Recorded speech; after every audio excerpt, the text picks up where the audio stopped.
Good morning, स्वागत है daily dose current affair में। मैं हूं गौरव मलिक। चलिए चलते हैं आज के इंपॉर्टेंट करंट अफेयर्स की ओर।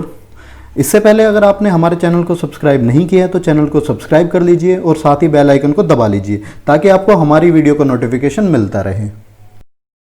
आज का पहला प्रश्न, हाल ही में अमेरिकी सीनेट ने किस भारतीय अमेरिकी वैज्ञानिक की नियुक्ति एनएसएफ प्रमुख के रूप में की है? तो इसका उत्तर है सी, डॉक्टर सेतुरामन पंचनाथन। ये भारतीय मूल के अमेरिकी वैज्ञानिक हैं और इन्हें राष्ट्रीय विज्ञान फाउंडेशन यानी कि एनएसएफ के निदेशक के रूप में नियुक्त किया गया है। ये फ्रांस कार्डोवा का स्थान लेंगे। किसका स्थान लेंगे? ये स्थान लेंगे फ्रांस कार्डोवा का, जिनका 6 साल का कार्यकाल मार्च में समाप्त हो गया था। पंचनाथन एनएसएफ के 16वें निदेशक होंगे। दोस्तों, ये दूसरे भारतीय अमेरिकी हैं जिसे प्रतिष्ठित विज्ञान पद के लिए चुना गया है। इससे पहले डॉक्टर शुभ्रा सुरेश ने अक्टूबर 2010 से लेकर मार्च 2013 तक अपनी सेवाएं दी थी। अब बात करते हैं नेशनल साइंस फाउंडेशन की। तो ये एक शीर्ष अमेरिकी निकाय है जो विज्ञान के गैर चिकित्सा क्षेत्र और इंजीनियरिंग में मौलिक अनुसंधान करता है। इसकी स्थापना 1950 में की गई और यह एक स्वतंत्र संघीय एजेंसी है। इसका मोटो है वेयर डिस्कवरीज बिगिंस और इसका हेडक्वार्टर है वर्जीनिया में। दोस्तों, इस वीडियो को ज्यादा से ज्यादा शेयर करिए ताकि हम बिना रुकावट के आप लोगों तक करंट अफेयर पहुंचाते रहे। और यदि आपने हमारे चैनल को सब्सक्राइब नहीं किया है तो चैनल को सब्सक्राइब कर लीजिए। आज का दूसरा प्रश्न, हाल ही में विद्याबेन शाह का निधन हो गया, वे कौन थी? तो इसका उत्तर है सी, सामाजिक कार्यकर्ता। ये पद्मश्री से सम्मानित सामाजिक कार्यकर्ता थी। ये बाल कल्याण के क्षेत्र में अग्रणी थी और इन्होंने 1940 में राजकोट में पहला बाल भवन बनवाया था। इन्होंने 1900 शतक के दशक में शहर के निवासियों के बीच सांस्कृतिक आदान प्रदान की सुविधा के लिए महात्मा गांधी सांस्कृतिक केंद्र की स्थापना की। किस केंद्र की स्थापना की? महात्मा गांधी सांस्कृतिक केंद्र। दोस्तों, विद्याबेन को बाल कल्याण के क्षेत्र में उत्कृष्ट सेवाओं के लिए राष्ट्रीय पुरस्कार से सम्मानित किया गया। इसके बाद 1992 में इन्हें पद्मश्री से सम्मानित किया गया। दोस्तों, 1970 के दशक में यह नई दिल्ली नगरपालिका परिषद की प्रमुख बनने वाली पहली गैर सरकारी अधिकारी थी। आज का तीसरा प्रश्न, हाल ही में किस आयोग ने प्रवासी मजदूरों के लिए जॉब प्लेटफॉर्म विकसित करने के लिए एक पैनल का गठन किया है?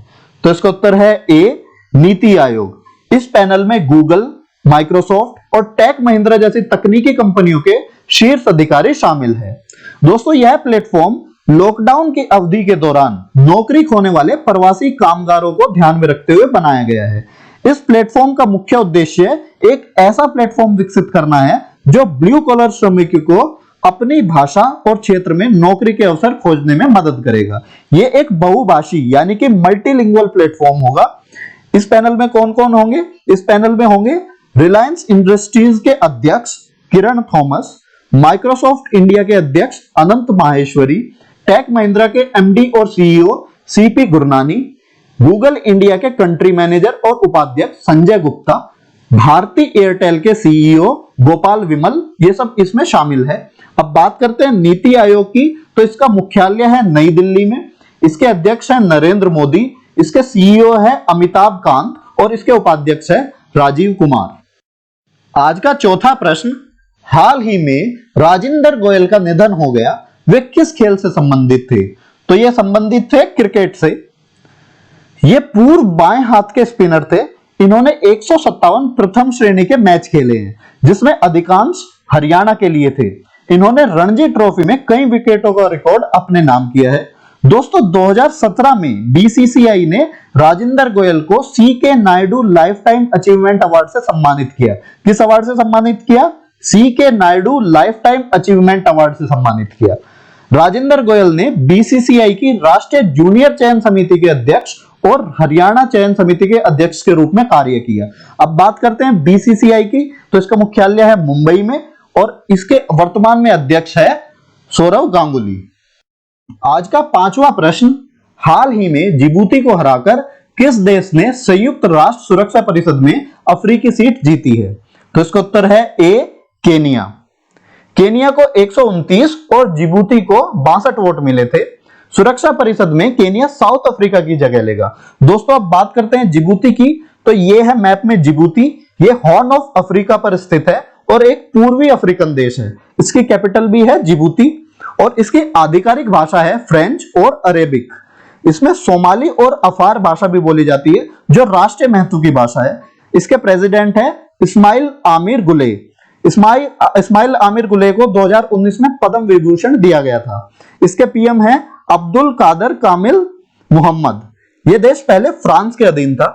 अब बात करते हैं संयुक्त राष्ट्र सुरक्षा परिषद की, तो 15 देशों का यह समूह है जिसमें 5 स्थायी और 10 अस्थायी मेंबर होते हैं। स्थायी मेंबर है चाइना, फ्रांस, रशिया, यूके और यूएस। बाकी 2 वर्ष के लिए बाकी मेंबर्स को, अस्थायी मेंबर्स को चुना जाता है। और एशिया पैसिफिक से इस बार यूएनएससी का सदस्य है भारत। आज का छठा प्रश्न, हाल ही में legend of Suheldev the king who saved India नामक पुस्तक किसने लिखी है? तो इसका उत्तर है डी, अमीश त्रिपाठी।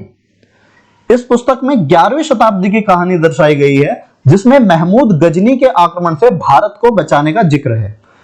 दोस्तों, अमीश त्रिपाठी की प्रसिद्ध रचनाएं हैं शिवा ट्रायोलॉजी, जिसमें किताबें हैं the immortal of Meluha, oath of Vayuputra और द सीक्रेट ऑफ नागाज। दूसरा है रामचंद्र सीरीज, जिसमें है इक्ष्वाकु और Sita the warrior of Mithila. इसके अलावा इमोर्टल इंडिया और इंडिक क्रॉनिकल्स जैसी किताबें इन्होंने लिखी है। दोस्तों, ये 14 साल बैंकर रहे, फिर एक लेखक के रूप में इन्होंने अपने करियर की शुरुआत की। 2019 में भारत सरकार द्वारा इन्हें द नेहरू सेंटर लंदन का डायरेक्टर नियुक्त किया गया। आज का 7वां प्रश्न, हाल ही में आरबीआई ने पीएमसी बैंक पर प्रतिबंध को कितने महीने बढ़ा दिया है? तो इसका उत्तर है 6 महीने। पीएमसी बैंक का फुल फॉर्म है Punjab and Maharashtra cooperative bank. दोस्तों, इस प्रतिबंध के साथ साथ निकासी सुविधा को भी 1 लाख रुपए तक बढ़ा दिया गया है। अब ये प्रतिबंध कब लगा था? यह प्रतिबंध लगा था पिछले साल सितंबर के महीने में, जिसका कारण था एचडीआईएल को दिए गए लोन में अनियमितता। अब banking regulation act section 35A और सेक्शन 56 के तहत इस प्रतिबंध को लगाया गया है। अब बात करें आरबीआई की, तो आरबीआई का हेडक्वार्टर है मुंबई, महाराष्ट्र में, और आरबीआई की स्थापना की गई 1 अप्रैल 1935 में, और आरबीआई के करंट गवर्नर है शशिकांत दास। आज का 8वां प्रश्न, हाल ही में भारत ने किस देश से 12 सुखोई विमान खरीदने का फैसला किया है? तो इसका उत्तर है ए, रूस। दोस्तों, भारत और चीन के बीच तनाव की स्थिति में भारत रूस से 21 मिग-29 और 12 सुखोई Su-30 खरीदेगा। यह लगभग 6000 करोड़ का रक्षा सौदा है। भारतीय वायुसेना में मिग-29 के 3 स्क्वाड्रन हैं। सुखोई में 2 पायलट द्वारा उड़ान भरी जाती है और उसका रखरखाव थोड़ा महंगा पड़ता है, लेकिन फिलहाल की स्थिति देखते हुए इस रक्षा सौदा को मंजूरी दे दी गई है। इंडियन एयरफोर्स की स्थापना कब की गई? इंडियन एयरफोर्स की स्थापना की गई 8 अक्टूबर 1932 में। इसका हेडक्वार्टर है न्यू दिल्ली में और इसका मोटो है नभ स्पर्शम दीप्तम। और इसके चीफ ऑफ एयर स्टाफ कौन है? चीफ ऑफ एयर स्टाफ है air chief marshal Rakesh Kumar Singh Bhadauria. कई बार पूछा जाता है कि कमांडर इन चीफ कौन है, तो कमांडर इन चीफ होते हैं भारत के राष्ट्रपति। आज का 9वां प्रश्न, हाल ही में किस राज्य में अमेज़न को शराब की होम डिलीवरी की मंजूरी मिली है? तो इसका उत्तर है ए, पश्चिम Bengal.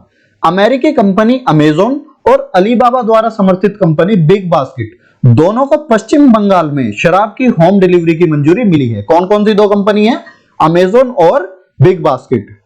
State beverages corporation Bevco को पश्चिम बंगाल में शराब वितरण का अधिकार है। बेवको के अनुसार अमेज़न और बिग बास्केट को वितरण योग्य पाया गया है।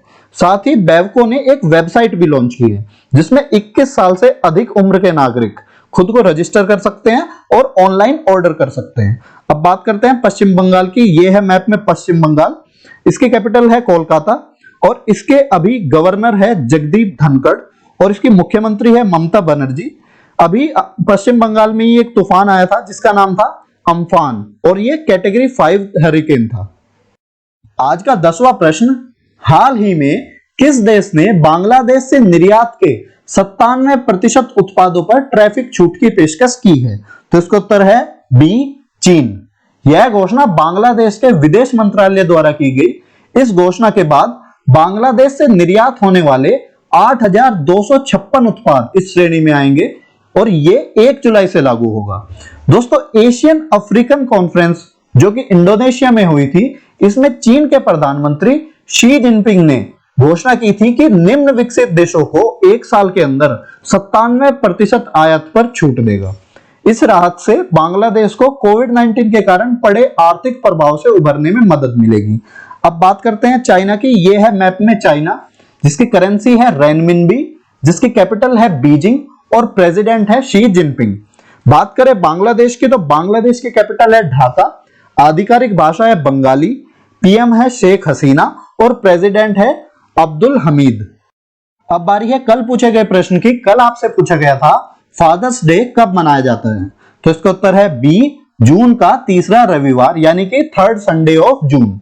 इसे कई देशों में मार्च, मई और जून के महीने में मनाया जाता है और इसे सबसे पहले 1910 में मनाया गया था। अब बारी है आपके लिए प्रश्न की और आपके लिए प्रश्न है हाल ही में फोर्ब्स द्वारा जारी की गई विश्व के टॉप 10 अमीरों की सूची में भारत के मुकेश अंबानी का कौन सा स्थान है। आपके ऑप्शन है 9वां, 10वां, 8वां या 5वां। आप इसका जवाब कमेंट करके जरूर दें और कल की वीडियो में इसका जवाब हमारे द्वारा दिया जाएगा। साथ ही इन करंट अफेयर्स का पीडीएफ लिंक डिस्क्रिप्शन में दिया गया है, आप वहां से डाउनलोड कर सकते हैं। अगर आपको हमारी ये वीडियो हेल्पफुल लगी तो इस वीडियो को लाइक करिए, साथ ही साथ अपने व्हाट्सएप स्टडी ग्रुप में शेयर करिए। अगर आपने अभी तक हमारे चैनल को सब्सक्राइब नहीं किया है तो हमारे चैनल को सब्सक्राइब करिए, साथ ही बेल आइकन दबा लीजिए ताकि आपको हमारी वीडियो का नोटिफिकेशन मिलता रहे।